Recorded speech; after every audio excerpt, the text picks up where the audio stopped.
El foc de les ginesteres, de Josep Maria de Sagarra i Castellarnau. En Serrallonga era animal de presa, senyor pare, misèries rosegat. Vianda, llit calent i llar encesa foren tota la seva llibertat. Un esparver de fets i de bocades, si voleu, el més gran entre els primers, però al redeu les seves queixalades eren tan sols per mossegar diners. I aquestes no seran les nostres rutes. Per aquest camí no hi pelarem genolls. Nosaltres no duem les ungles brutes. Per altra cosa ens han picat els polls. No gastem cap posat de gos d'atura, ni el barret hi duem plomes de gall. Nosaltres no tenim tanta freixura. És més escarransit, nostre badall. Però el delit que ens du a la caminada ens portaria fins qui sap a on, amb més força per dins la carcanada que tots els Serrallonga d'aquest món.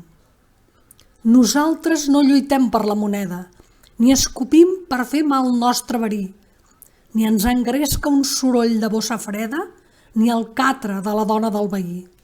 La terra que dels passos se'ns allunya la veiem desmaiada com l'amor, i tot el plor calent de Catalunya ens va escaldant els voravius del cor.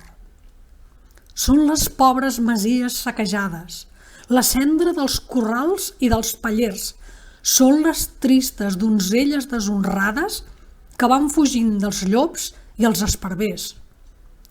És la campana somicant malalta, és el sant sagrament esmicolat, és la cremor que ensiula dins la galta, ferida per la grapa del soldat.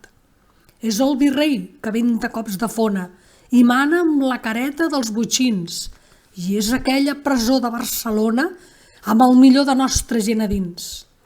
I quan dus aquest feix damunt l'esquena, quan dius el cor i vas païnt tants mals, no et cal ser Serrallonga de cap mena per imposar la llei a cops de fals. Heu escoltat El foc de les ginesteres de Josep Maria de Sagarra i Castellarnau.